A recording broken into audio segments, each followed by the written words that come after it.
So, let's learn some history. The Anglo-Zanzibar War. The Anglo-Zanzibar War is officially the shortest conflict in recorded human history, lasting less than the length of a single lunch break. It all started on August 25, 1896, when the pro-British Sultan of Zanzibar suddenly died in his palace. His cousin, Khalid bin Bargash, immediately seized power and moved into the palace without getting the required permission from the British authorities.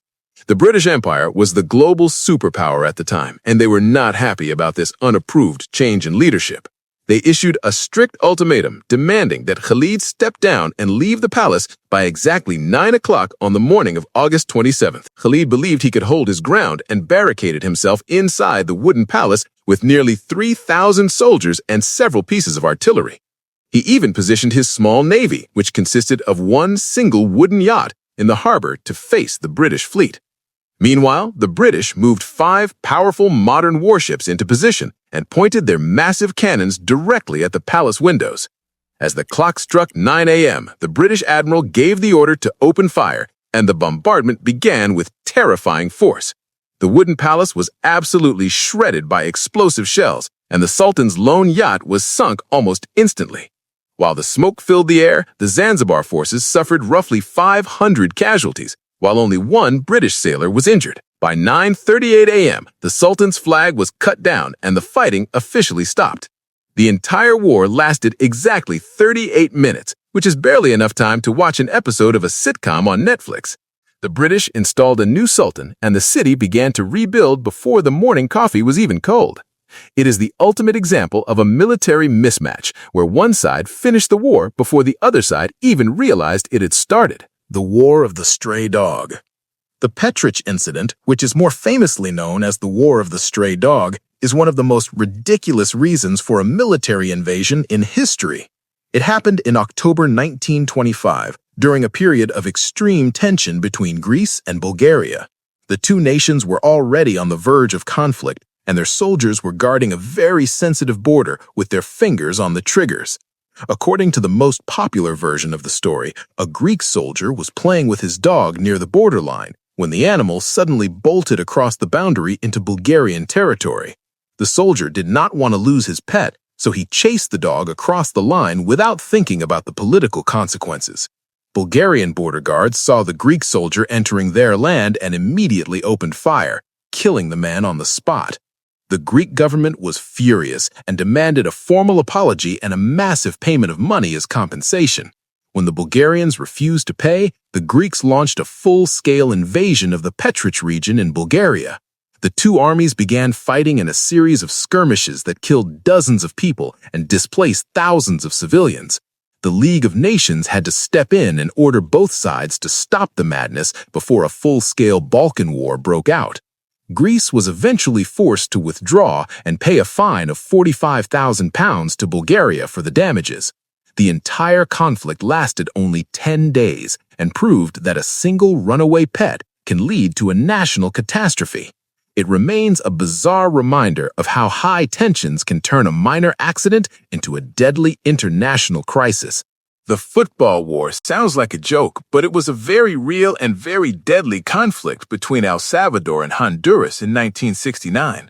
While the two countries already had deep political disagreements over land and immigration, the actual spark was a series of intense soccer matches during the World Cup qualifiers. The fans of both nations were extremely passionate, and the games quickly turned into violent riots in the streets of both countries. By the third game, the tension had reached a breaking point, and the two governments decided that a soccer pitch was not enough to settle their differences. El Salvador launched a surprise aerial attack on Honduras using old World War II-era planes that had been modified to carry bombs. The Salvadoran army then pushed across the border into Honduran territory and captured several key towns. The Honduran Air Force responded by bombing Salvadoran oil facilities and military bases to cripple their supply lines. The fighting was incredibly intense for such a short period and resulted in thousands of casualties on both sides. The Organization of American States had to intervene and negotiate a ceasefire to stop the bloodshed. The actual fighting lasted for only 100 hours, which is roughly 4 days of total chaos. Even though the war was short, the consequences lasted for decades and led to a total collapse of trade between the two neighbors. It is the only time in history that a soccer game has led to a full-scale military invasion with tanks and fighter jets, proving that sports can sometimes be a matter of life and death on a national scale. The Six-Day War was surrounded by much larger enemies in 1967, and tensions in the Middle East had reached a terrifying breaking point. Egypt, Jordan, and Syria had gathered massive armies at the borders, and a full-scale invasion seemed like it could happen at any moment. Israel decided that waiting to be attacked was a guaranteed losing strategy, so they launched a preemptive strike called Operation Focus on the morning of June 5th. In one of the most successful airstrikes in the history of warfare, the Israeli Air Force wiped out nearly the entire Egyptian Air Force while the planes were still sitting on the runways. This gave Israel total control of the skies and allowed their ground forces to move with incredible speed across the desert. They captured the Sinai Peninsula, the Gaza Strip, the West Bank, and the Golan Heights in just 144 hours. The speed of the victory stunned the entire world and completely redrew the map of the Middle East in less than a week. The Arab nations were completely overwhelmed by the lightning-fast movement of the Israeli tanks and the total lack of air support. Even though the actual fighting lasted only 6 days, the war created political consequences and border disputes that are still being debated every single day in modern politics. It is a classic example of how a well-timed and aggressive strategy can defeat a much larger force before they even have a chance to coordinate a defense. The war ended with a total change in the balance of power in the region, proving that 6 days is all it takes to change the course of history forever. The Indo Pakistani War of 1971 is one of the shortest and most intense conflicts in modern history, involving millions of people and ending in just 13 days. The war began when the Pakistani Air Force launched preemptive strikes on several Indian air bases, which triggered an immediate and massive response from the Indian military. The conflict was centered around the territory of East Pakistan, where a civil war was already raging as people fought for their independence. India intervened to support the local movement and launched a simultaneous attack from the land, sea, and air. The speed of the Indian advance was absolutely overwhelming as they bypassed major strongpoints and raced toward the capital city of Dhaka. The Pakistani forces found themselves trapped and surrounded, with no way to receive reinforcements or supplies. The war officially ended on December 16th, when the Pakistani military signed an unconditional instrument of surrender in front of thousands of people. It was the largest surrender of troops since the end of World War II, with over 90,000 Pakistani soldiers being taken as prisoners of war. The 13-day conflict resulted in the complete liberation of East Pakistan and the birth of a brand new nation known as Bangladesh. It remains a rare example in history where a very short war led to the total independence of a country and a permanent change to the world map. The scale of the victory in such a small amount of time is still studied by military leaders as a masterpiece of rapid deployment and coordination. The 10-Day War.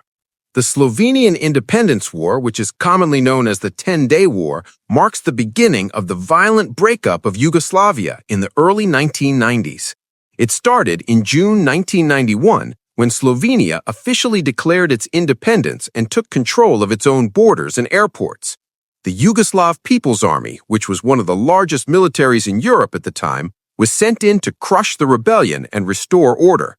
The Yugoslav generals expected the Slovenians to give up immediately, but they were met with fierce and organized resistance from local territorial defense units who used the mountainous terrain to their advantage. The Slovenians blocked the roads with trucks and buses and cut off the electricity and water supplies to the Yugoslav military barracks. The fighting consisted of small but intense skirmishes and ambushes that left both sides confused and frustrated. International pressure from the European community grew rapidly as the world watched the conflict unfold on television. The Yugoslav government realized that forced unity was no longer possible and agreed to a ceasefire after only 10 days of actual combat. The Briuni Agreement was signed, and the Yugoslav army began to withdraw its troops from Slovenian territory for good. Even though the war was incredibly short, it was the first conflict in Europe since 1945, and it signaled the end of the Yugoslav Federation. The 10-Day War was a relatively bloodless success for Slovenia, but it unfortunately set the stage for much longer and more tragic wars in the neighboring regions. It remains a unique case of a small nation winning its freedom from a major military power in less than 2 weeks through sheer determination and clever tactics.